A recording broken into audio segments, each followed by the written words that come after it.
जो डिस्कशन हो रहा था पॉइंट वो ये कि जो सेंट्रीपिटल एक्सेलरेशन है,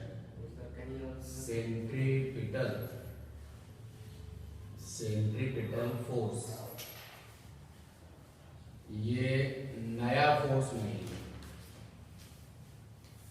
ये कोई एक्स्ट्रा फोर्स नहीं है, नया फोर्स नहीं है।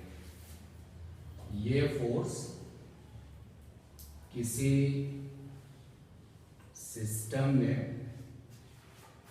प्रेजेंट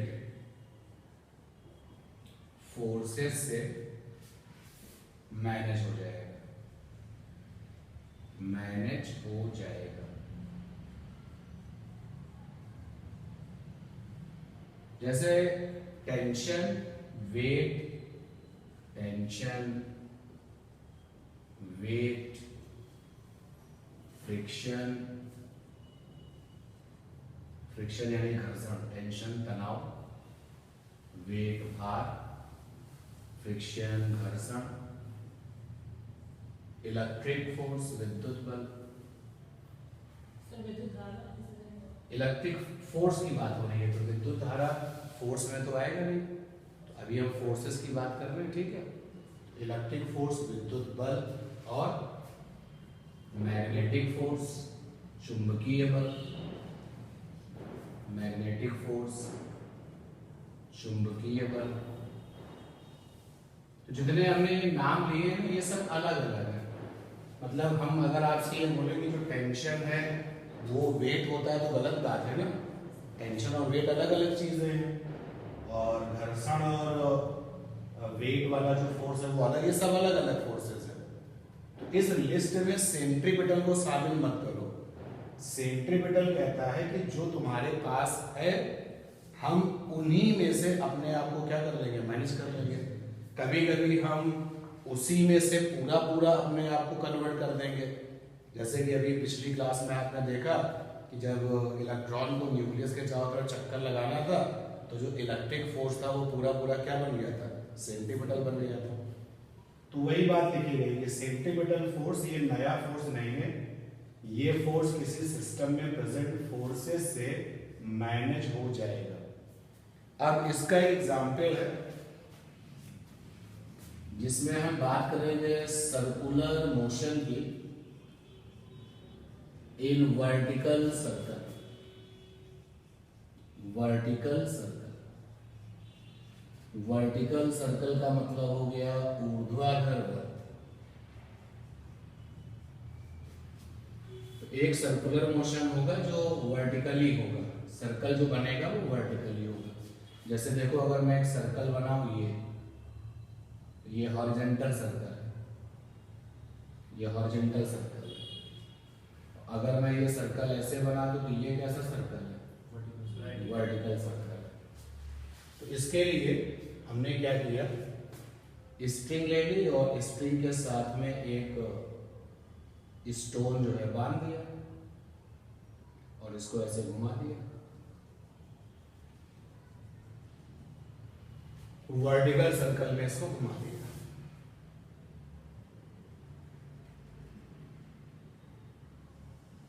तो जैसा डायग्राम यहाँ बोर्ड पर आपकी कॉपी पर बनेगा उससे काफी अलग तरीके से आपको समझना है। ये हमने स्ट्रिंग से बांधा और ये वर्टिकल सर्कल पे, तो ये जो सर्कल आपका बना ये ग्राउंड है ना, तो ग्राउंड के साथ जो ये सर्कल बन रहा है वो कैसा है, 90 डिग्री पर है कि नहीं है, वर्टिकल हो गया। अगर सर्कल ऐसे ही बनता तो हॉरिजॉन्टल है क्योंकि ग्राउंड के साथ कैसा हो गया, पैरेलल, तो वर्टिकल सर्कल बन चुका है। अब जब ये वर्टिकल सर्कल में ये पार्टिकल मान लेते हैं m मास का पार्टिकल है और जो स्ट्रिंग की लेंथ है उसको हम l लिख सकते हैं। तो आगे जाकर के ये बात हमें समझनी पड़ेगी कि ये जो लेंथ है स्ट्रिंग की वो रेडियस ऑफ पाथ बनेगी। अगर रस्सी की लंबाई l है तो बनने वाले सर्कल का जो रेडियस है वो कितना होगा, l होगा। और रेडियस को अगर हम लोग r से लिखें, रेडियस माने त्रिज्या, रेडियस त्रिज्या, तो सर्कल की जो रेडियस है, सर्कल की जो त्रिज्या है अगर आप उसको r से लिखते हो तो इस r की वैल्यू को आप देखोगे कि लेंथ ऑफ स्ट्रिंग के क्या है, बराबर है। घूमता हुआ ये पार्टिकल कुछ समय बाद यहां से यहां पहुंचेगा।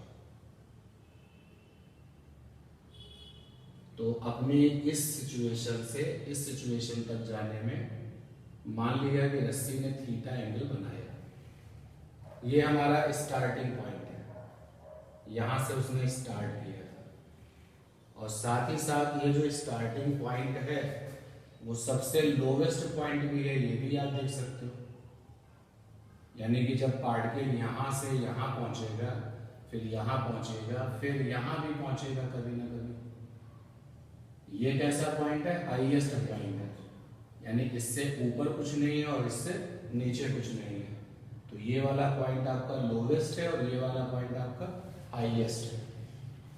तो अभी पार्टिकल जो है चक्कर लगाते हुए यहां से यहां पहुंचे है। तो जरा देखते हैं कि इस पार्टिकल पर कौन कौन से फोर्सेस काम कर रहे हैं। क्योंकि अभी इसके पहले वाली क्लास में हमने ये पता किया कि सर्कुलर मोशन में सेंट्रीपिटल फोर्स तो 100% होगा, क्योंकि सेंट्रीपिटल वाला फोर्स कैसे बनता है, डायरेक्शन चेंज से बनता है। सर्कुलर मोशन में टेंजेंशियल वाला फोर्स हो भी सकता है और नहीं भी हो सकता है, क्योंकि टेंजेंशियल वाला फोर्स तब बनता है जब स्पीड बदलती है। तो स्पीड का बदलना या ना बदलना ये तुम कंट्रोल कर सकते हो, लेकिन सेंट्रीपिटल वाला फोर्स तो 100% होगा ही होगा। तो इस पार्टिकल पर कितने तरीके के फोर्सेस हैं ये देखते हैं। ये mg हो गया, mg माने वेट, भार जिसको आप कहते हो, वेट। और इसके पहले हमने आपको पिछली क्लास में ये भी सिखा दिया था कि रस्सी में जो टेंशन होता है ना, उसको दिखाने का तरीका ये होता है। हमेशा टेंशन दिखाने का तरीका देखो, रस्सी में टेंशन हमेशा ऐसी कोशिश करता है, वो रस्सी की लंबाई को क्या करते हैं, कम करना है। तो आप देख सकते हो कि रस्सी है और रस्सी में ये काम करने वाला जो टेंशन फोर्स है ये चाहता है कि रस्सी की लंबाई क्या हो जाए, कम हो जाए। और जैसे इस पॉइंट पर टेंशन, तो इस पॉइंट पे टेंशन इससे जो दूर जा रहा है, और इस पॉइंट पे टेंशन जो इससे दूर जा रहा है। तो अगर मैं इस पॉइंट का ए रखता हूं ना, तो ए पॉइंट पे टेंशन ये वाला है, ये लिख दिया, और बी पॉइंट पे टेंशन ये वाला है, टी भी लिख दिया। और हमें पता है कि दोनों के दोनों आपस में कैसे होते हैं, इक्वल होते हैं। तो रस्सी में जो टेंशन दिखाने का तरीका है वो थोड़ा सही होना चाहिए। तो यहां पर ये रस्सी भी है भाई, तो टेंशन वाला फोर्स भी होगा, बिल्कुल होगा। तो टेंशन वाले फोर्स को दिखाने का तरीका,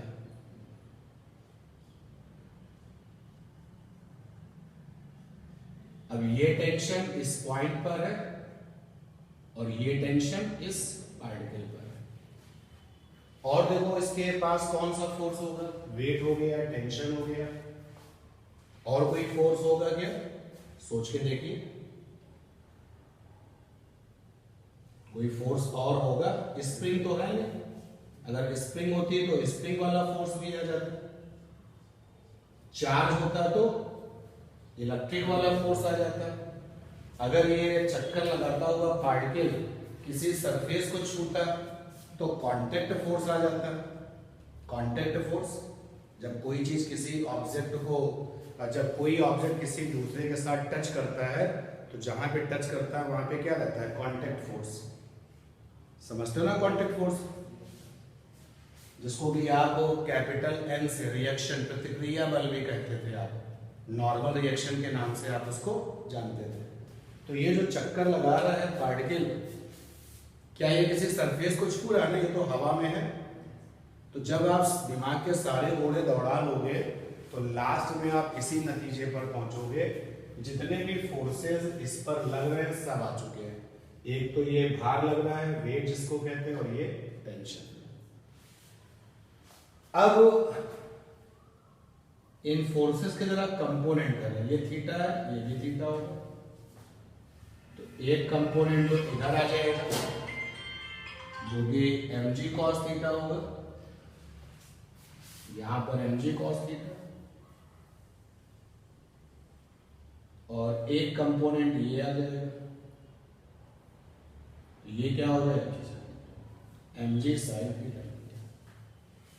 याद रखो कि किसी भी वेक्टर के अगर दो वर्टिकल कंपोनेंट लेने हैं, एक कंपोनेंट इस तरफ और एक कंपोनेंट इस तरफ, दोनों कंपोनेंट आपस में वर्टिकल होंगे, तो कंपोनेंट निकालने में एक के साथ cos आता है, दूसरे के साथ क्या आता है sin। cos किसके साथ आता है, जहां से एंगल बनता है उसके साथ cos आता है। जैसे कि अगर वेक्टर a है तो यहां से अगर एंगल बन रहा है थीटा, तो यहाँ के कंपोनेंट में cos आएगा और यहाँ वाले कंपोनेंट में क्या आएगा sin आएगा। और अगर इधर से एंगल बन रहा है, यहाँ से थीटा बन रहा है, तो यहाँ के कंपोनेंट में cos आएगा और यहाँ क्या आएगा sin। और cos के पहले क्या लिखा जाएगा, उस वेक्टर की वैल्यू, और sin के पहले क्या लिखा जाएगा, उस वेक्टर की वैल्यू। जैसे यहाँ पर a वेक्टर है तो a वेक्टर का कंपोनेंट क्या बनेगा, a cos थीटा, और यहाँ पर क्या बनेगा, a sin theta. sin theta से पहले जो तुमने a लिखा वो क्या था, वेक्टर a की वैल्यू। सिमिलरली यहाँ पर भी आएगा a cos थीटा, यहाँ क्या आएगा a sin थीटा। तो वही चीज आप यहाँ देखिए, अलग से आप देख लीजिए, ये mg है आपका, ये mg है, और एक कंपोनेंट हम इस तरफ ले रहे हैं, एक कंपोनेंट इस तरफ ले रहे हैं। दोनों कंपोनेंट आपस में कैसे होंगे, 90 डिग्री में ही होंगे। और जो एंगल बना है वो यहां से बना है, तो जहां से एंगल बनता है वहां के कंपोनेंट में क्या आता है cos, और cos के पहले क्या लिखें, वेक्टर की वैल्यू, तो वेक्टर की वैल्यू है mg। और इस वाले कंपोनेंट में क्या आएगा sin, sin के पहले क्या लिखें, वेक्टर की वैल्यू। तो ये mg sin थीटा कंपोनेंट आ गया और mg cos थीटा कंपोनेंट आ गया। अब अगर हम सेंटर की ओर, ये जो सेंटर है, सेंटर की ओर काम करने वाले फोर्स को अगर देखें, इन दोनों पे ध्यान देना है। एक फोर्स ये है और एक फोर्स ये है। तो अगर ये बड़ा है तो रस्सी क्या हो जाएगी, टूट जाएगी। लेकिन रस्सी तो टूट नहीं रही, इसका मतलब बड़ा कौन है, ये T बड़ा है। तो नेट फोर्स क्या हो जाएगा, तो नेट फोर्स हो जाएगा यानी कि परिणामी बल, नेट फोर्स। तो जब दो फोर्सेस एक दूसरे के साथ डायरेक्शन में अपोजिट होते हैं तो नेट निकालने का तरीका होता है बड़ा माइनस छोटा। ये नेट फोर्स हो गया mg cos थीटा। अब नेट फोर्स की डायरेक्शन किधर होगी, बड़े वाले की तरफ। कौन बड़ा है, ये। तो इन दोनों का जो नेट है, मैं दिखा रहा हूं ध्यान देना, इन दोनों का जो नेट है, नेट माने परिणामी, वो बड़े फोर्स की तरफ होगा। यानी कि नेट फोर्स ये कैसा होगा, सेंटर की तरफ होगा। और जो फोर्स सर्कुलर मोशन में सेंटर की तरफ होता है उसको क्या कहते हैं, सेंट्रीपिटल। तो ये जो नेट फोर्स है ये क्या बन गया, सेंट्रीपिटल। तो यहां पर हमने लिखा कि ये जो नेट फोर्स है वो बन गया सेंट्रीपिटल। और यही सेंट्रीपिटल की सबसे अच्छी बात है। सेंट्रीपिटल कहता है कि हम अलग से नहीं आएंगे, जो तुम्हारे पास होगा हम उन्हीं में से बन जाएंगे। तो तुम्हारे पास में क्या था, वेट था, तुम्हारे पास में क्या था, टेंशन था। सेंट्रीपिटल इन्हीं से बन गया। तो नेट फोर्स की वैल्यू है T minus mg cos theta, और सेंट्रीपिटल फोर्स को हम लोग लिखते हैं Fc। अगर हम ऐसा सोचें कि मोशन करते हुए पार्टिकल की यहां पर स्पीड v थी, जब वो यहां से यहां पहुंचा तो स्पीड कितनी थी v, और मास हमने m मान ही लिया है, तो ये आ जाएगा T minus mg cos theta, और सेंट्रीपिटल की जगह लिख सकते हैं mv square by r। r माने क्या, रेडियस। अब रेडियस की value length of the string के क्या बराबर है। यहां तक की जर्नी में कहीं कोई समस्या हो तो बताओ भाई, कोई भी समस्या बोलो, सही है, पक्का, कोई भी बात पूछनी हो बताओ। क्योंकि हम अपने इस पार्टिकल को डिस्कस कर रहे हैं, तो हम इस पर लगने वाले सभी फोर्सेस की बात करेंगे। तो इस पर लगने वाला एक फोर्स तो वेट है, दूसरा क्या है, टेंशन है।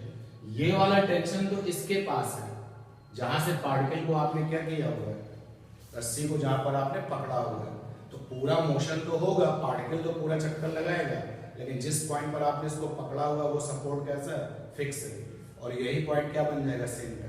तो अगर आपके दिमाग में ये आ रहा हो कि सर आपने इस वाले टेंशन की बात नहीं करी, तो हम तो केवल उसकी बात कर रहे हैं जो कि ये पार्टिकल है।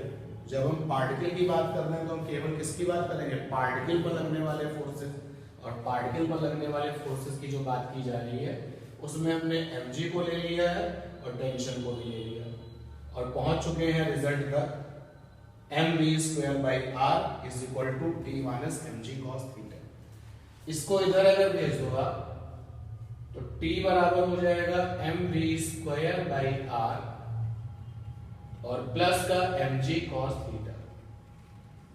ये आपका जनरल इक्वेशन आया टेंशन निकालने का, जनरल इक्वेशन। जनरल का मतलब है जो हर जगह फिट हो जाए, जो हर जगह काम करे, उसका नाम क्या है, जनरल। ये जनरल इक्वेशन है, जनरल इक्वेशन फॉर टेंशन। क्या मतलब है इसका, जरा इसका मतलब समझते हैं। जब ये पार्टिकल चक्कर लगाते हुए वर्टिकल सर्कुलर मोशन में जब ये पार्टिकल चक्कर लगाएगा, तो कुछ बच्चों ने कहा कि हम तो सर यहां डिस्कस करेंगे लोवेस्ट पॉइंट पर, लोवेस्ट पॉइंट पर। कुछ लोगों ने कहा कि हम उस समय पार्टिकल का टेंशन निकालेंगे जब वो पार्टिकल यहां पहुंच जाएगा, इस जगह। इस जगह को बोलेंगे हॉरिजॉन्टल, हॉरिजॉन्टल। क्योंकि जो रस्सी है जब पार्टिकल चक्कर लगाते हुए ऐसे पहुंचेगा तो रस्सी क्या हो जाएगी, हॉरिजॉन्टल। और कुछ लोगों ने कहा कि हम तो उस समय देखेंगे पार्टिकल को जब पार्टिकल पहुंच जाएगा हाईएस्ट पॉइंट पर, हाईएस्ट पॉइंट पर। और हमने ये पूरा डिस्कशन किया है यहां पर, तो यानी हमने जो डिस्कशन किया है वो यहां पर। तो यहां पर स्पीड कितनी है पार्टिकल की, v है। इस जगह पे जब पार्टिकल पहुंचा तो स्पीड कितनी हमने ली है, v है। और देखो स्पीड इस पार्टिकल को आगे बढ़ा रही होगी, और mg sin थीटा इस पार्टिकल को क्या कर रहा होगा, पीछे खींच रहा होगा। तो ये भी पता चल गया कि यहां पर स्पीड को कोई नुकसान पहुंचा रहा है, यानी यहां पर स्पीड बदल रही है। और यहां पर स्पीड बदल रही है तो जो सर्कुलर मोशन वर्टिकल सर्कल वाला है ये कैसा हो गया, नॉन यूनिफॉर्म। क्योंकि यूनिफॉर्म के केस में स्पीड तो नहीं बदलती थी, लेकिन जब स्पीड बदलती थी तो उसको क्या कहते थे, नॉन यूनिफॉर्म। तो ये वाला जो एग्जांपल है वो किसमें आएगा, नॉन यूनिफॉर्म सर्कुलर मोशन। तो अब जब आपने कहा कि सर हम तो यहां पे डिस्कस करेंगे, लोवेस्ट पॉइंट पर डिस्कस करेंगे, तो लोवेस्ट पॉइंट पर, एट द लोवेस्ट पॉइंट, तो जैसे ही तुमने कहा कि हमको तो यहां डिस्कशन करना है, तो जब पार्टिकल यहां से यहां पहुंचेगा तो थीटा की वैल्यू क्या हो जाएगी, 0। यानी लोवेस्ट पॉइंट पर थीटा की वैल्यू क्या होगी, 0। एट लोवेस्ट पॉइंट थीटा की वैल्यू 0 होगी। लोवेस्ट पॉइंट पर स्पीड कितनी होगी, ये तो पक्का है कि v तो नहीं होगी, क्योंकि अभी अभी हमने आपको बताया कि mg sin थीटा लगातार स्पीड को क्या करेगा, बदलेगा। इसका मतलब है यहाँ पे स्पीड कुछ अलग होगी, यहाँ अलग होगी, यहाँ अलग होगी, और पॉइंट टू पॉइंट इसकी स्पीड लगातार क्या होगी, बदलेगी। तो मैंने मान लिया कि लोवेस्ट पॉइंट पर स्पीड है vl, l फॉर लोवेस्ट। तो एट लोवेस्ट पॉइंट थीटा 0 हो गया, स्पीड हमने मान लिया vl, l फॉर लोवेस्ट। तो बस ये रिप्लेसमेंट यहां कर दीजिए, तो t लोवेस्ट पॉइंट पर, लोवेस्ट पॉइंट पे टेंशन आ जाएगा, m मास तो बदलेगा नहीं, v माने स्पीड लोवेस्ट पॉइंट पर, r फॉर रेडियस, सर्कल की रेडियस भी नहीं बदलेगी, और प्लस का mg cos 0। तो यहां से लोवेस्ट पॉइंट पे टेंशन आ गया mv²L/r प्लस का mg, क्योंकि cos 0 की वैल्यू क्या है 1। और साथ ही साथ इस पे भी ध्यान दें कि cos 0 की वैल्यू 1 है और cos की टेबल में ये कैसी वैल्यू होती है मैक्सिमम, यानी यहां पर जो आपने cos थीटा चुना है वो cos थीटा की कैसी वैल्यू है मैक्सिमम, और इसीलिए लोवेस्ट पॉइंट पर जो टेंशन होता है वो मैक्सिमम टेंशन होता है। तो अगर हमसे कहा जाए मैक्सिमम टेंशन कहाँ है, तो मैक्सिमम टेंशन वही होता है जिसको तुम कहते हो टेंशन एट लोवेस्ट पॉइंट, और उसकी वैल्यू आ चुकी है mv²L/r प्लस का mg। तो चाहे क्वेश्चन आपसे ये पूछे कि मैक्सिमम टेंशन कितना है, तो आप बताओगे लोवेस्ट पॉइंट पे जो टेंशन होता है वही मैक्सिमम है, और चाहे ये पूछा जाए कि बताइए लोवेस्ट पॉइंट पे टेंशन कितना होगा, तब भी आंसर यही होगा। ठीक है, ये बात। चलते हैं हाईएस्ट पॉइंट पर। हाईएस्ट पॉइंट, हाईएस्ट पॉइंट, जब पार्टिकल हाईएस्ट पॉइंट पर पहुंचेगा एट हाईएस्ट पॉइंट, थीटा की वैल्यू क्या होगी 180, सही है ना। जैसे ही पार्टिकल हाईएस्ट पॉइंट पर पहुंचेगा तो थीटा की वैल्यू बढ़ करके क्या हो जाएगी 180, थीटा 180 बन जाएगा। अच्छा, क्योंकि लगातार स्पीड बदल रही है तो हाईएस्ट पॉइंट पर भी कुछ ना कुछ स्पीड होगी, तो मान लिया कि हाईएस्ट पॉइंट पर जो स्पीड है वो vh है, h माने हाईएस्ट पॉइंट, तो स्पीड हमने मान लिया हाईएस्ट पॉइंट पर vh है। रख दो ये चीज यहां पर, t हाईएस्ट पॉइंट पर, मास तो बदलेगा नहीं, और प्लस का mg cos 180, और cos 180 की वैल्यू क्या होती है -1, और साथ ही साथ ये जो वैल्यू है क्या मिनिमम है, cos की मिनिमम वैल्यू कितनी है -1। जैसे तुमने यहाँ पर cos 180 की वैल्यू रखी तो ये t हाईएस्ट पॉइंट पर आ जाएगा mv²h, h माने हाईएस्ट पॉइंट बाई r, और cos 180 की वैल्यू निगेटिव लगाओगे तो ये हो जाएगा mg, क्योंकि cos 180 -1 है, cos 0 1 है और ये मैक्सिमम होता है, इसलिए लोवेस्ट पॉइंट के टेंशन को मैक्सिमम टेंशन कहते हैं, और cos 180 -1 होता है और ये मिनिमम होता है, इसलिए हाईएस्ट पॉइंट के टेंशन को क्या कहते हैं मिनिमम टेंशन। तो मिनिमम टेंशन अगर पूछा जाए तो इसका मतलब आपको वही आंसर देना है जो टेंशन कहां पर है हाईएस्ट पॉइंट पर, माइनस का mg। और जब हमें निकालना होगा कि उस समय टेंशन निकालो जब एससी क्या हो चुकी है हॉरिजॉन्टल, तो उस समय थीटा की वैल्यू क्या होगी 90 होगी। आइए इसको एग्जाम में ये क्वेश्चन के तरीके से कैसे आएगा, जैसे अगर आपसे कहेगा कि discuss the non uniform circular motion, तो नॉन यूनिफॉर्म सर्कुलर मोशन तो कई सारे हो सकते हैं, बट आपके सिलेबस में कौन सा है वर्टिकल वाला, तो याद रखना कि जो वर्टिकल वाला सर्कुलर मोशन है वो इसमें आता है, नॉन यूनिफॉर्म में आता है। तो आप क्वेश्चन की तरह से लिखो इसको,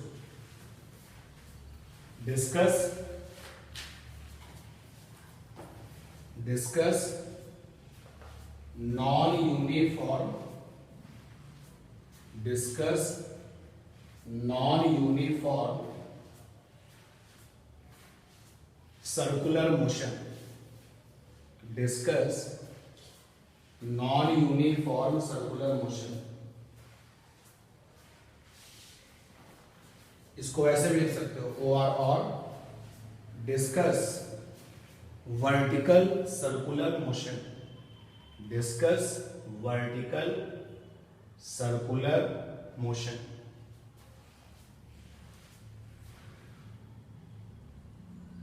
डिस्कस वर्टिकल सर्कुलर मोशन। अब अभी तो ये आर्टिकल पूरा नहीं हुआ, लेकिन जब पूरा हो जाएगा, लेकिन जितना भी हम बोर्ड पे कर चुके हैं, इससे जो ऑब्जेक्टिव क्वेश्चन है वो कैसा होगा, ऑब्जेक्टिव बनेगा कि वर्टिकल सर्कुलर मोशन में मिनिमम टेंशन की वैल्यू कितनी होती है, आंसर ये लगाएंगे। फिर वर्टिकल सर्कुलर मोशन में मिनिमम टेंशन कहां पर होता है? हाईएस्ट पॉइंट पर होता है। वर्टिकल सर्कुलर मोशन में मैक्सिमम टेंशन कितना होता है? आंसर ये लगाएंगे। कहां होता है? लोवेस्ट पॉइंट पर होता है। ठीक है ना? तो इसी से जो है वो ऑब्जेक्टिव क्वेश्चन भी निकाल लेगा। नोट कर लीजिए डायग्राम कैसे, थोड़ा स्पीड मेंटेन रखिए। अगर आप हमें अब हम देखते हैं कि उस समय टेंशन की वैल्यू क्या होगी जब ये स्प्रिंग जो है वो हॉरिजॉन्टल हो गई होगी। तो एट हॉरिजॉन्टल पॉइंट कह सकते हो, पोजीशन कह सकते हो। तो हॉरिजॉन्टल वाले पॉइंट पर क्या होना चाहिए? हॉरिजॉन्टल वाले पॉइंट पर थीटा की वैल्यू 90 हो जाएगी, और मान लेते हैं कि हॉरिजॉन्टल वाले पॉइंट पर जो स्पीड है वो कितनी है? स्पीड को क्या ले लिया जाए भाई? लोवेस्ट पे तो वी एल कह चुके हो, हाईएस्ट पे वी एच हो चुका है, और हॉरिजॉन्टल पे स्पीड को क्या लिखा है? चलो कैपिटल वी लिख लेते हैं। किससे लिख लेते हैं? Capital V. तो अप्लाई कर लीजिए रिजल्ट को उसी में, इसीलिए जनरल इसको कहा गया क्योंकि इससे सभी लोगों के बारे में बात हो जाएगी। तो एट हॉरिजॉन्टल पॉइंट थीटा की वैल्यू तो 90 है, स्पीड हमने मान ली है कैपिटल वी, कैपिटल वी। तो कैपिटल लिख दिया जिससे कि आप इसको कहीं गलती से भी छोटा भी ना बनाए। अप्लाई कर दीजिए वहां पर। तो हॉरिजॉन्टल सिचुएशन पे टेंशन कितना होगा? mv² by r। तो v की जगह पे क्या जाएगा? कैपिटल, और प्लस mg cos 90। cos 90 क्या होता है? जीरो। जीरो से भी कम -1 होता है। तो हॉरिजॉन्टल सिचुएशन पे टेंशन आ चुका है। r जो है वो लेंथ ऑफ द स्ट्रिंग के बराबर होगी। ठीक है, इतनी बात क्लियर हो गई। अच्छा, अब हमने ये कहा कि ये बताओ कि इस मोशन को करने के लिए सबसे इंपॉर्टेंट क्या है? टेंशन जीरो नहीं होना चाहिए कहीं पर भी। देखो, अगर ये मोशन हो रहा है तो क्या टेंशन कभी जीरो हो सकता है? नहीं भाई। देखो, यहां पर टेंशन मैक्सिमम है, कोई बात नहीं। यहां पे टेंशन क्या? मिनिमम है, कोई बात नहीं। लेकिन जीरो टेंशन तुम यहां बर्दाश्त नहीं कर सकते, क्योंकि अगर टेंशन जीरो हो जाएगा तो रस्सी क्या हो जाएगी? ढीली हो जाएगी, और जब रस्सी ढीली हो जाएगी तो फिर मोशन वहां पर नहीं होगा। तो अगर हम आपसे ये पूछें कि वर्टिकल सर्कुलर मोशन के लिए सबसे जरूरी क्या है? For vertical circular motion, circular motion most important condition क्या है? मोस्ट इंपॉर्टेंट कंडीशन इज क्या है वो? Tension never zero, never zero during motion, during motion. कि मोशन के दौरान टेंशन जीरो ना हो। ड्यूरिंग की हिंदी है के दौरान। कंडीशन यानी शर्त। इंपॉर्टेंट जानते हो, जरूरी, कि अगर आप इस वर्टिकल सर्कुलर मोशन को कराना चाहते हो और ये सोचते हो कि ये होता रहे, तो कुछ भी कर लो, टेंशन जहां ज्यादा है ज्यादा हो जाए, जहां कम है वो कम हो जाए, लेकिन किसी कीमत में कहीं पर भी टेंशन जीरो ना हो। जैसे ही टेंशन जीरो होगा, रस्सी ढीली हो जाएगी और फिर मोशन तो हो नहीं पाएगा। तो फॉर वर्टिकल सर्कुलर मोशन सबसे जरूरी, मोस्ट इंपॉर्टेंट, सबसे जरूरी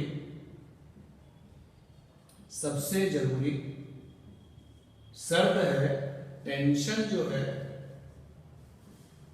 वो कभी भी 0 नहीं होना चाहिए। ठीक, तो जैसे तुमने ये बोला कि टेंशन 0 नहीं होना चाहिए, तो यहां तो मुझे कोई हेडर है नहीं, क्योंकि यहां तो टेंशन क्या है, मैक्सिमम है। सबसे कम टेंशन कहां है, यहां पर। तो जो सबसे कम वाला टेंशन है वो 0 से क्या होना चाहिए, बड़ा होना चाहिए। भाई अगर मैं ये कह दूं कि मिनिमम टेंशन 0 से बड़ा है, तो यानी कि पूरे के पूरे मोशन में कहीं पर भी टेंशन 0 नहीं है, तो इसका मतलब ये हो गया कि जो मिनिमम टेंशन है, इसलिए जो मिनिमम टेंशन है वो 0 से क्या हो, बड़ा हो। तो मिनिमम टेंशन कितना है, मिनिमम टेंशन ये रहा, तो ये आ गया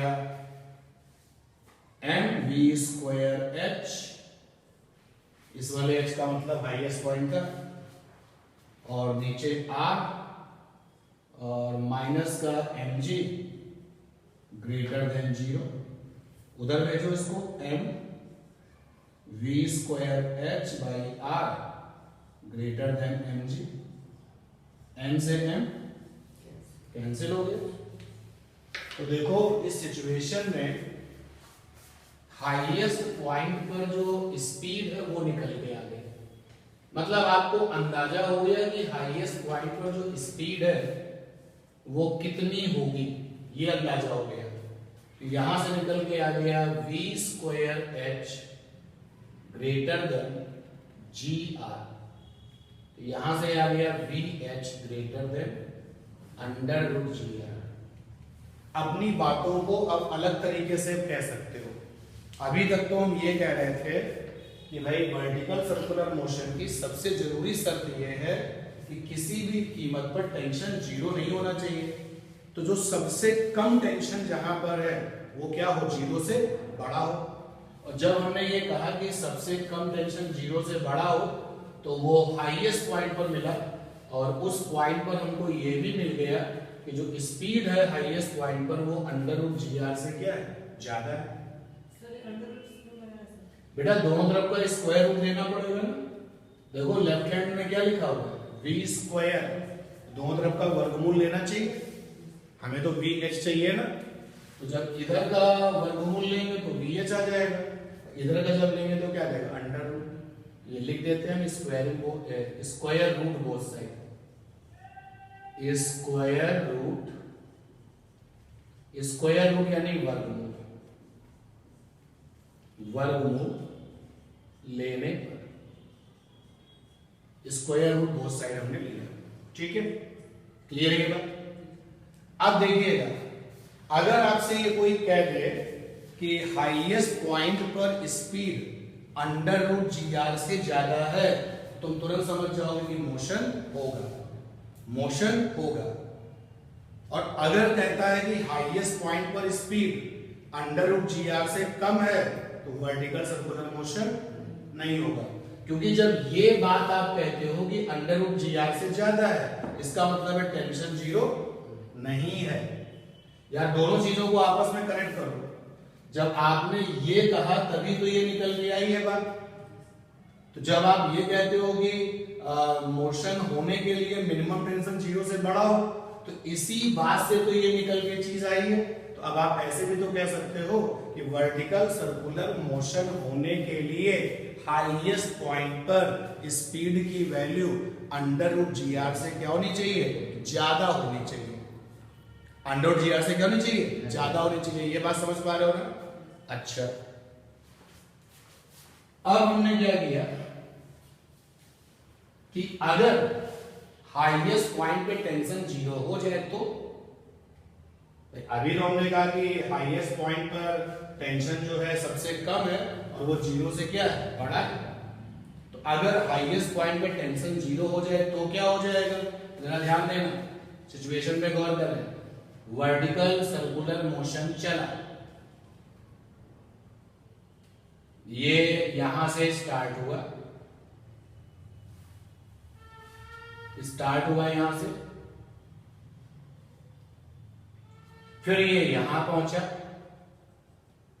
यहां पे टेंशन मैक्सिमम है, यहां पे टेंशन घटने लगा, फिर ये यहां पहुंचा, टेंशन घटने लगा, क्योंकि हमें पता है कि हाईएस्ट पे क्या होता है मिनिमम, इससे ये पता चल रहा है कि लगातार टेंशन क्या हो रहा है, कम हो रहा है।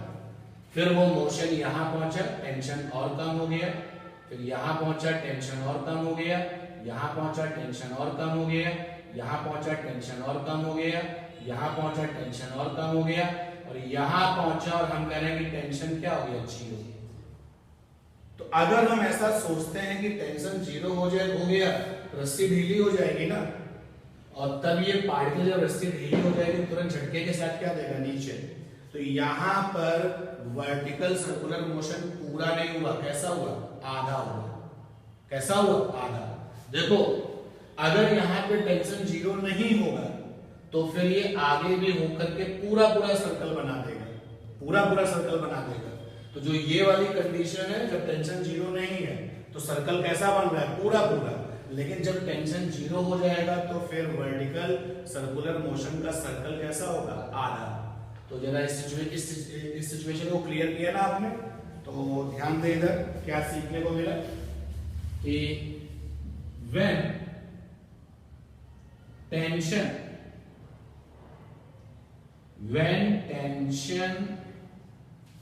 at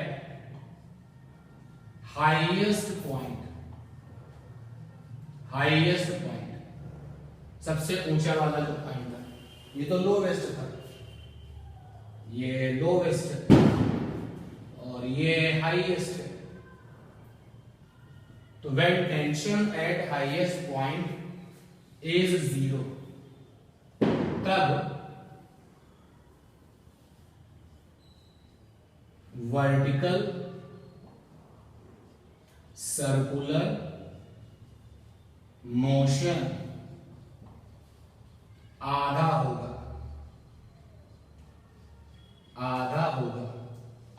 तो सर्कुलर मोशन का जो सर्कल है वो पूरा नहीं होगा, कैसा होगा, आधा। और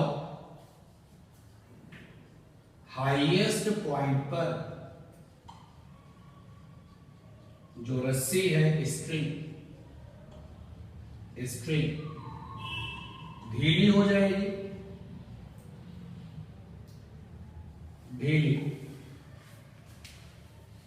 इसको इंग्लिश में स्लैक कहते हैं, स्लैक हो जाएगी,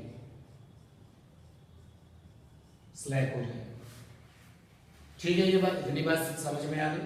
तो जरा निकाल के देखते हैं कि जिस समय आधा सर्कल बनेगा उस समय हाईएस्ट पॉइंट पर स्पीड कितनी होगी। तो फिर से हमने पिक किया कि भैया हाईएस्ट पॉइंट पर जो मिनिमम टेंशन है, तो मिनिमम टेंशन क्या हो चुका है, 0। पूरा सर्कल होने के लिए 0 नहीं होना चाहिए, लेकिन अगर 0 हो गया है तो, और देखो मिनिमम टेंशन की वैल्यू है m, v²h/r माइनस का mg बराबर 0। यहां से आ गया m v²h/r बराबर आ गया mg, m से m कैंसिल हो गया, v²h बराबर क्या आ गया, gr। दोनों तरफ का वर्गमूल स्क्वायर रूट लेना चाहिए, तो जब लेंगे तो ये आएगा vh बराबर √gr। क्या सीखने को मिला कि अगर हाईएस्ट पॉइंट पर स्पीड √gr होगी तो आधा ही सर्कल बनेगा, रस्सी ढीली होगी और पार्टिकल झटके के साथ नीचे आ जाएगा। लेकिन अगर हाईएस्ट पॉइंट पर स्पीड √gr से ज्यादा होगी तो पार्टिकल पूरा सर्कल कंप्लीट करेगा और मोशन जो है बढ़िया तरीके से होगा। लेकिन अगर स्पीड √gr से कम होगी तो फिर मोशन नहीं होगा। फिर मैं रिपीट करता हूं, अगर हाईएस्ट पॉइंट पर स्पीड √gr से ज्यादा है तो कोई टेंशन नहीं है, पूरा मोशन आराम से होगा, पूरा सर्कल बनेगा। अगर स्पीड √gr के बराबर है तो आधा सर्कल बनेगा लेकिन मोशन आधा होगा, और आधे के बाद जब ऊपर पहुंचेगा पार्टिकल, रस्सी ढीली हो जाएगी, झटके के साथ वो पार्टिकल क्या होगा, नीचे आ जाएगा।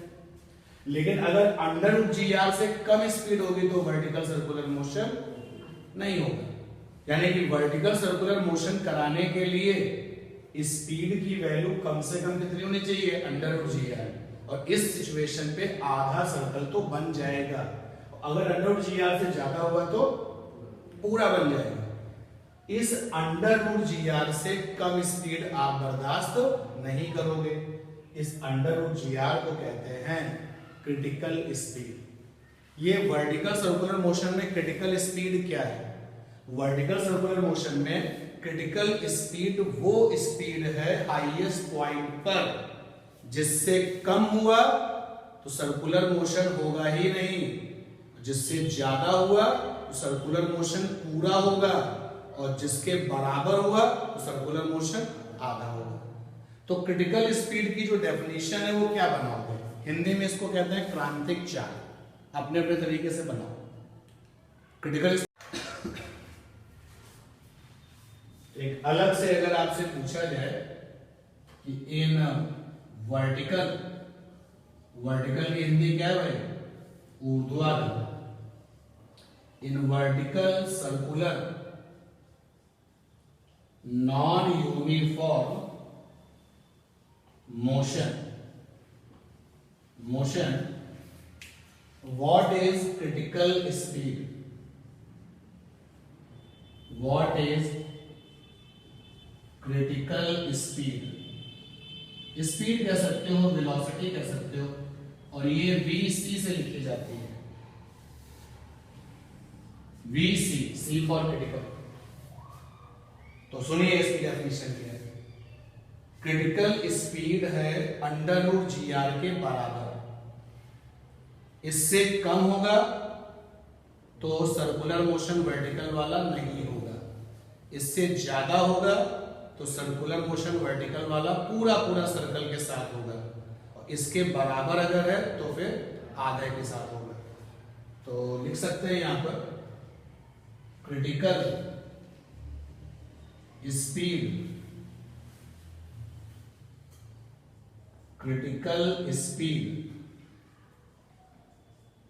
is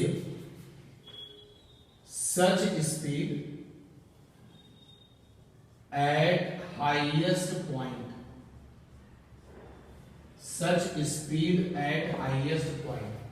critical speed highest point पर वो स्पीड होती है बिलो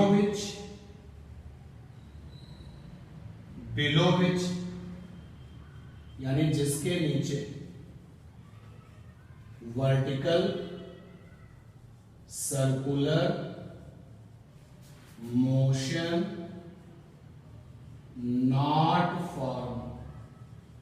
फॉर्म माने बनना, तो वर्टिकल सर्कुलर मोशन उसके नीचे रहोगे तो नहीं बन पाएगा। ठीक है। एबव विच जिससे ऊपर vertical circular motion form with complete circle. Form माने बनना, वर्टिकल सर्कुलर मोशन बनेगा और पूरा सर्कल बनेगा। और एट विच मतलब क्या? बराबर हो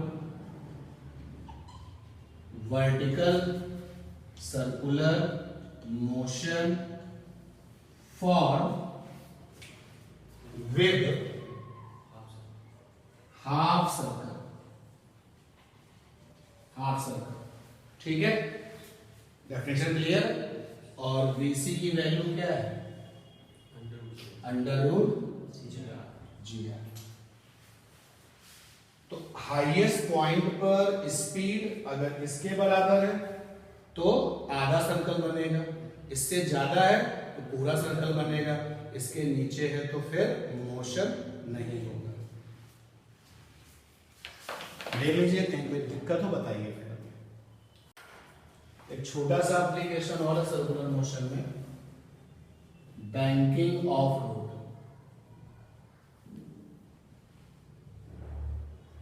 बैंकिंग ऑफ रोड, बैंकिंग का मतलब हो गया यहां पर झुका हुआ। झुकाव। जो मोड़ होते हैं, जो टर्न होते हैं, जैसे ये रोड जा रहा है,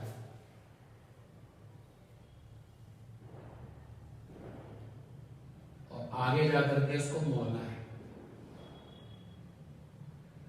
जैसे ही मोड़ आएगा तो रोड का जो ये बाहरी आउटर जो है, रोड ये रोड का इनर हो गया, ये क्या हो गया, आउटर हो गया, और ये इनर हो गया।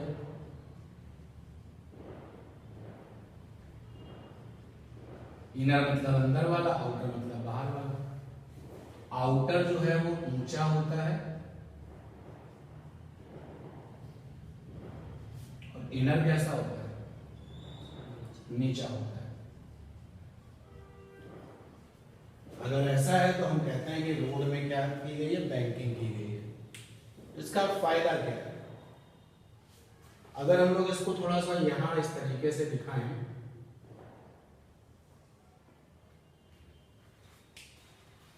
आउटर ऊंचा है और इनर नीचा है।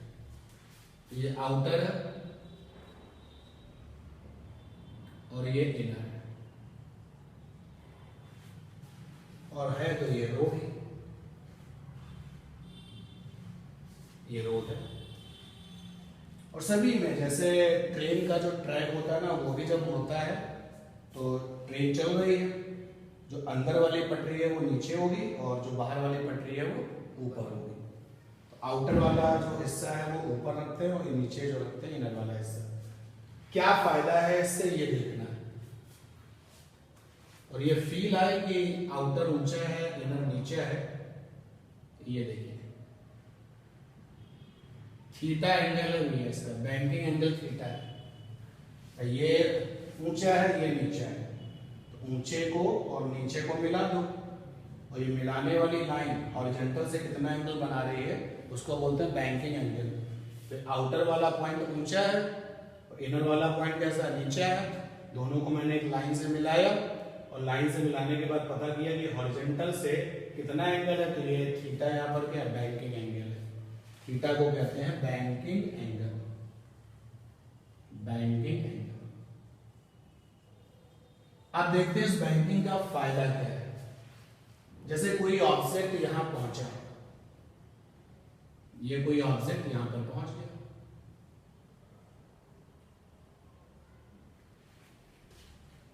तो एक तरीके से आप देखें कि ये ऑब्जेक्ट एक ऐसी जगह पे पहुंच गया जो कैसा है, इंक्लाइंड प्लेन है, झुका हुआ तल है।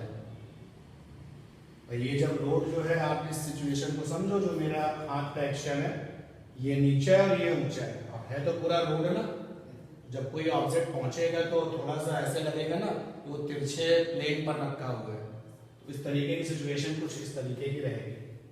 तो जो भी ऑब्जेक्ट वहां पर पहुंचा, आपकी कार पहुंची, हमारी मोटरसाइकिल पहुंची, ट्रेन पहुंची वहां पर, तो वो एक झुके हुए तल पर है इस समय।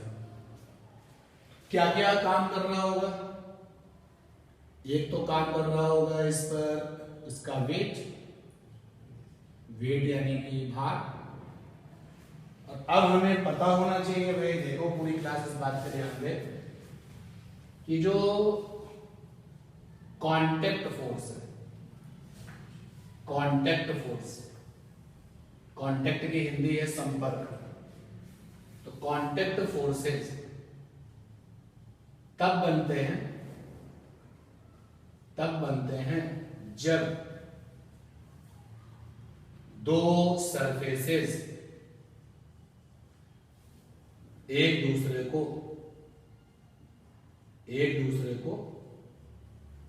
टच करती हैं। एक तो इंपॉर्टेंट बात यह है कि कांटेक्ट फोर्सेस तब बनते हैं जब दो सरफेसेस एक दूसरे को टच करती हैं। कांटेक्ट फोर्सेस को नॉर्मल रिएक्शन फोर्स भी कहते हैं, नॉर्मल रिएक्शन फोर्स। हिंदी में अविलंब क्रिया बल। एक तो ये बात हो गई कि ये तब बनते हैं जब दो सरफेसें एक दूसरे को टच करती हैं। और यहाँ पर मुझे लगता है कि बहुत सारे लोग गलती करते हैं, आप उनमें से शामिल मत हो जाना कि कांटेक्ट फोर्सेस जो होते हैं उनको दिखाया कैसे जाता है।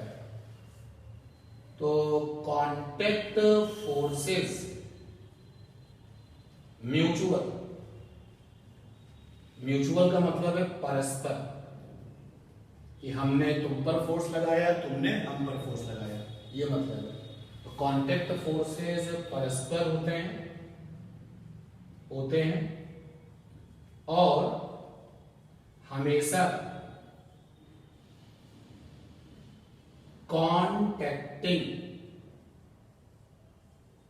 सरफेस से 90 डिग्री होते हैं।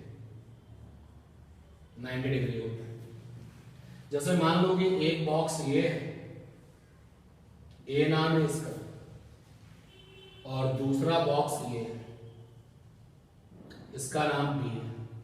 दोनों ने एक दूसरे को यहां पे टच किया है, तो कांटेक्ट फोर्सेस होंगे, परस्पर होंगे, यानी कि ए बी पर कांटेक्ट फोर्स लगाएगा और बी ए पर कांटेक्ट फोर्स लगाएगा।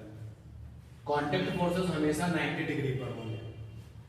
और तीसरी बात जो है, कांटेक्ट फोर्स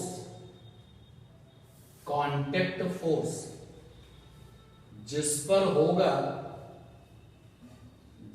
होगा हमेशा उसको दबाएगा, कंप्रेस करेगा,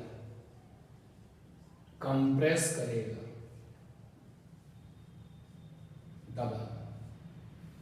जैसे बी का जो कांटेक्ट फोर्स है वो बी को दबाएगा, और जो ए पर कांटेक्ट फोर्स है वो ए को दबाएगा।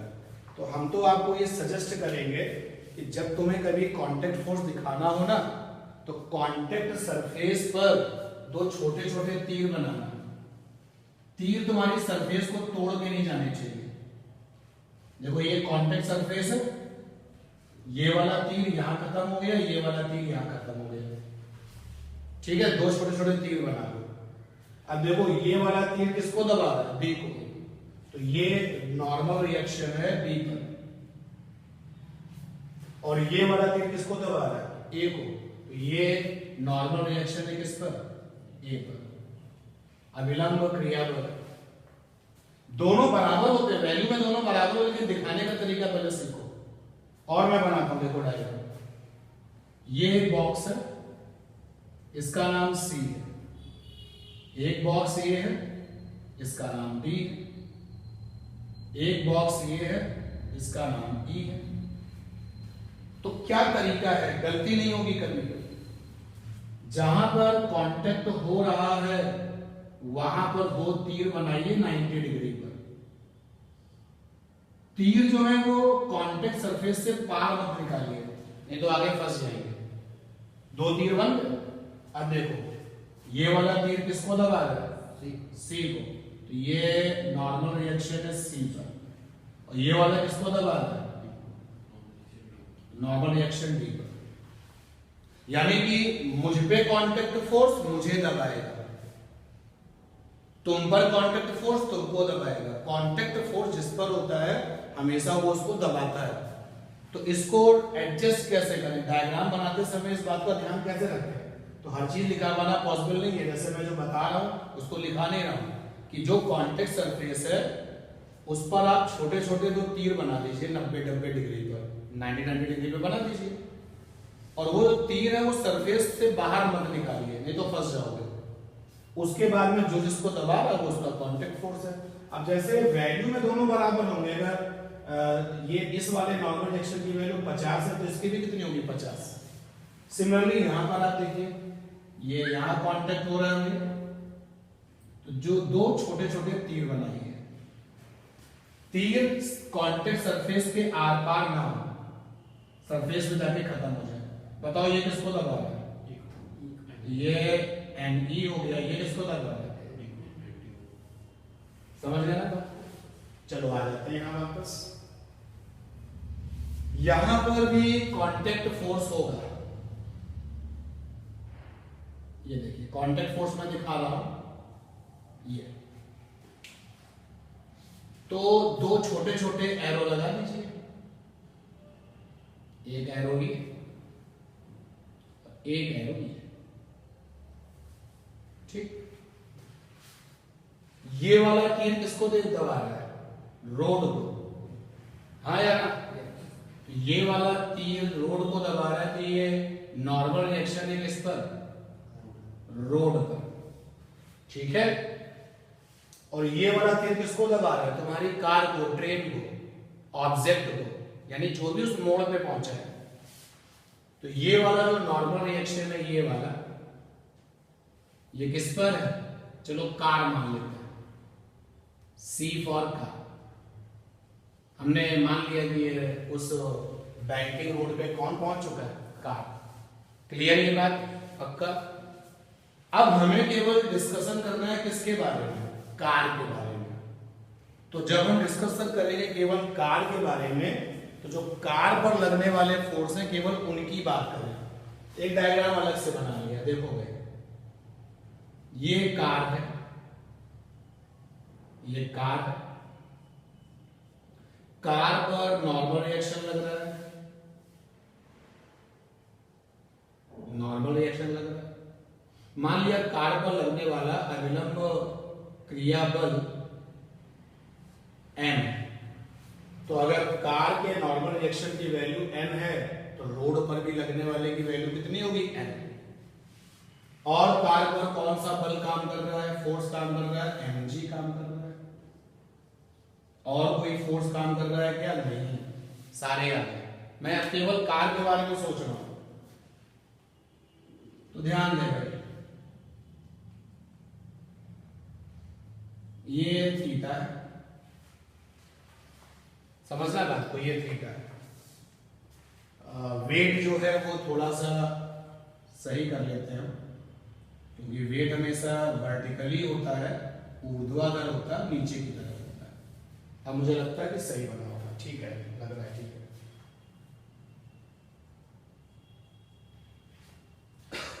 और कोई देखो, कार पर लगने वाला कोई फोर्स छूट गया? नहीं। इस समय जो है, एक तो कार का अपना जो वेट है वो काम कर रहा है, और चूंकि कार और रोड के कांटेक्ट में है, उसकी वजह से क्या काम कर रहा है? Normal reaction. तो जो नॉर्मल रिएक्शन है, ध्यान दें,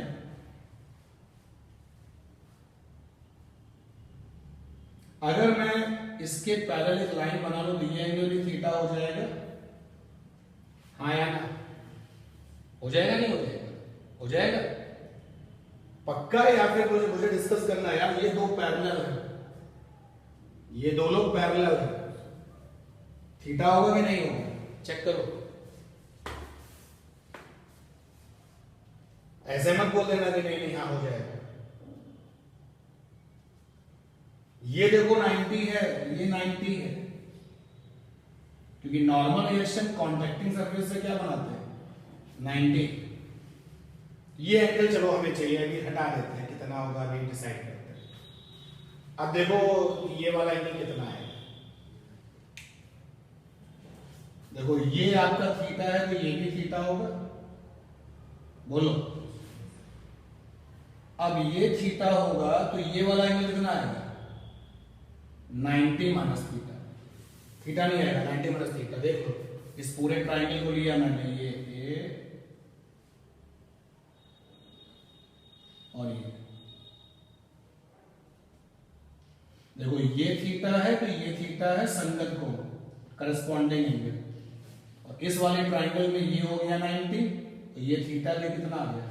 90 माइनस थीटा। तो जो नॉर्मल रिएक्शन है उसके अब हम कंपोनेंट्स करना चाहते हैं, तो कंपोनेंट्स करा दीजिए भाई। कंपोनेंट्स, ये नॉर्मल रिएक्शन, तो देखो जहां से एंगल बनता है वहां के कंपोनेंट में आता है क्या? कॉस।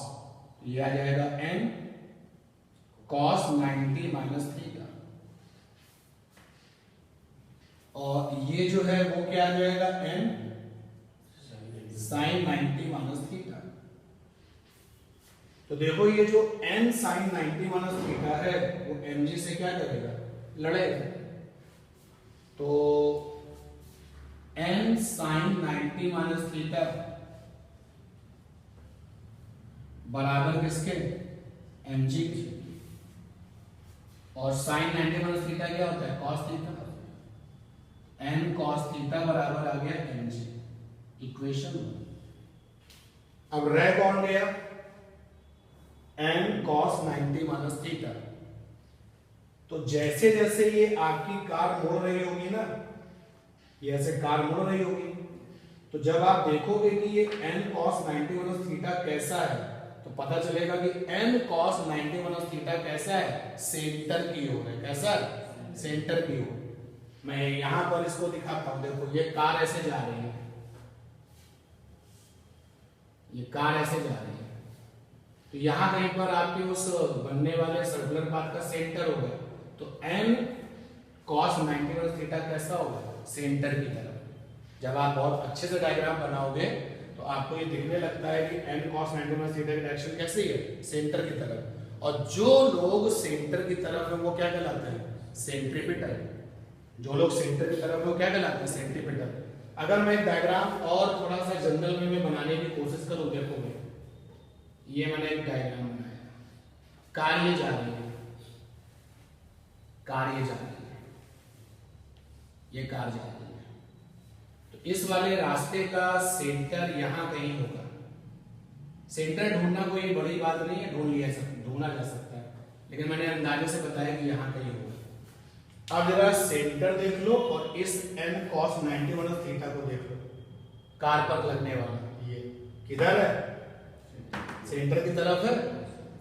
तो इस बात को या तो आप ऐसे समझ लो जो हम कह रहे हैं, और नहीं तो इसको समझने के लिए जो कंप्यूटराइज डायग्राम आपकी बुक में बना हुआ उसको देख लेना, और जैसे आप उसको देखोगे तो समझ जाओगे कि बिल्कुल सही है कि n cos 90 माइनस थीटा की डायरेक्शन किधर है, सेंटर की तरफ। तो ये क्या बन गया, सेंट्रीपिटल। एक बार फिर से सेंट्रीपिटल ने अपना जुगाड़ कर लिया, जो आपके पास फोर्सेस हैं उसी से। तो क्या बन गया भैया, n cos 90 माइनस थीटा बराबर बन गया सेंट्रीपिटल। और ये सेंट्रीपिटल क्यों आया, क्योंकि आपने झुका रखा था रोड को, और रोड के झुकने से नॉर्मल रिएक्शन के क्या हो गए, कंपोनेंट्स। एक कंपोनेंट ने mg से अपने आप को लड़ाया, बैलेंस किया, और दूसरे कंपोनेंट ने तुमको क्या दे दिया, सेंट्रीपिटल। जब तुमको सेंट्रीपिटल दे दिया मतलब तुम्हारी कार को दे दिया, और सेंट्रीपिटल क्या काम करता है, डायरेक्शन को बदलता है। तो आपकी जो ट्रेन है, आपकी जो कार है, आपका जो भी वहां पर बैंकिंग रोड पर जो ऑब्जेक्ट है वो आसानी से मुड़ जाएगा। और सिचुएशन में हम पहुंच चुके हैं, cos 90 माइनस थीटा क्या होता है, sin थीटा। मान लिया कि कार का जो स्पीड है वो v है, और बेटा जब भी कोई सर्कुलर पाथ बनता है, चाहे वो पूरा बने या ना बने, हमेशा उसकी क्या होती है, रेडियस। तो जो वो ट्रैक है, जो ये रास्ता है, उस रास्ते की अपनी कुछ ना कुछ रेडियस जरूर होगी। मान लिया वो रेडियस क्या है, ये आ गया इक्वेशन नंबर 2। ठीक है, तो अब अगर हम इक्वेशन 2 को और 1 को डिवाइड करें, देखें क्या होता है, n sin theta upon n cos theta mv² r, नीचे हो गया mg। तो ये आ जाएगा आपका tan theta is equal to हो जाएगा v² अपॉन rg। तो जो बैंकिंग ऑफ द रोड के क्वेश्चंस हैं वो इसी पर बेस्ड होंगे। ठीक, कैसे कहेगा कि अगर किसी रोड की बैंकिंग 30 डिग्री है, तो बिना किसी प्रॉब्लम के, बिना किसी समस्या के अगर मुड़ना है, बताओ कितनी स्पीड होगी। तो थीटा तुमको दे दिया, v तुमसे पूछ रहा है, g तुम्हें पता है, और रास्ते की रेडियस आपको दी जाएगी, रास्ते की रेडियस आपको दी जाएगी। याद रखना, इस पूरे आर्टिकल में हमने फ्रिक्शन को काउंट नहीं किया है। अगर हम फ्रिक्शन को काउंट करें तो ये आर्टिकल्स बदल जाएंगे, तो हमें यहाँ पर फ्रिक्शन को काउंट नहीं करना है। देख लीजिए इसको, इस पूरे आर्टिकल में ये जो है ये तो एडिशनल है ना, ये इसका हिस्सा थोड़ी ना, ये तो प्रीवियस इन्फॉर्मेशन है। अगर आपको पता है तो बहुत अच्छी बात है, नहीं जानते तो जानिए। 99% लोग नॉर्मल रिएक्शन का तरीका गलत दिखाते हैं, तभी वो बीच में फंस जाते हैं। यानी इससे अपने आप को बचाइए। जैसे ये बॉक्स है और ये बॉक्स है,